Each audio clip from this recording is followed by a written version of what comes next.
John Keats was not just a poet. He was a young man standing between love and death, trying to hold on to beauty while life slowly slipped away from him.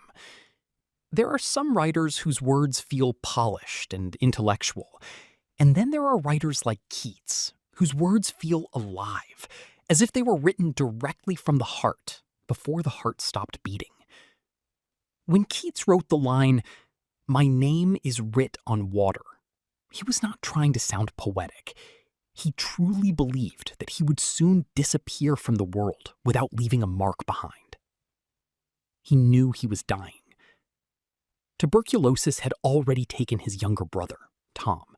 Keats had cared for him during his final days, watching him weaken slowly, day after day. As a medical apprentice, Keats understood illness better than most people. He recognized the signs. He understood what blood meant when it came from deep inside the lungs. And then one day, he began coughing blood himself. Imagine being only 23 years old and realizing that your life may already be ending. Most people would become bitter. Some would lose hope completely. But Keats turned his suffering into poetry. And in the middle of all that darkness, there was love. Her name was Fanny Brawne. She lived next door to him, and slowly she became the center of his emotional world. Keats fell deeply, painfully, and completely in love with her.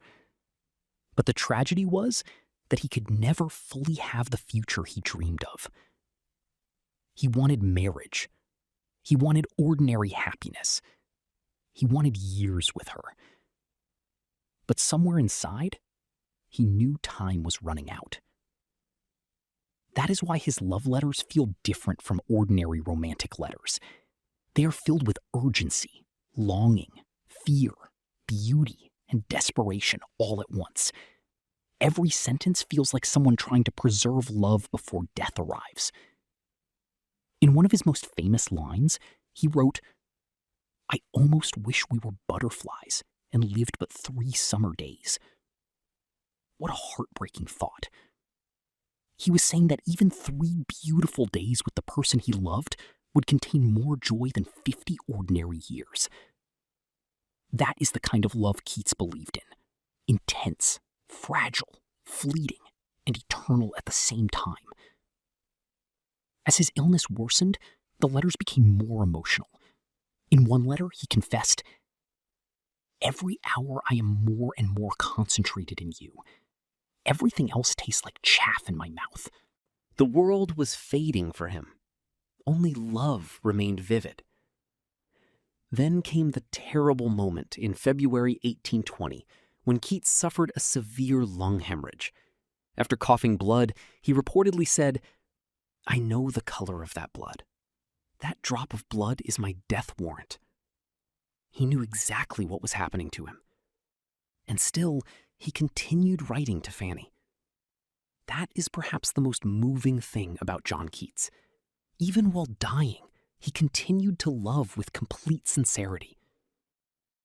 After his death at only 25 years old, Fanny Brawne kept his letters safely with her for the rest of her life. Those letters were not simply pieces of paper. They were fragments of a human soul. Years later, the letters were auctioned, collected, scattered, preserved, and eventually some of them disappeared after being stolen. For nearly 4 decades, the lost letters remained hidden from the world. Then, unexpectedly, they resurfaced in 2025 when a young man attempted to sell them to a rare book dealer. After investigation, it was discovered that these were the original stolen Keats letters.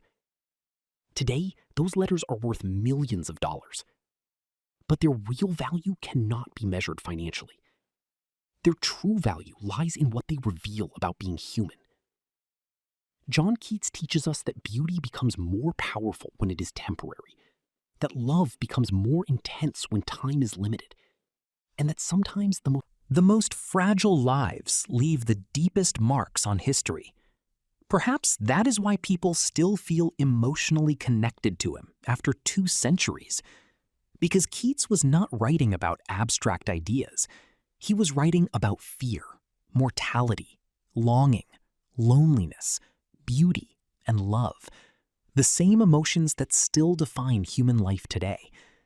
And maybe that is the greatest irony of all.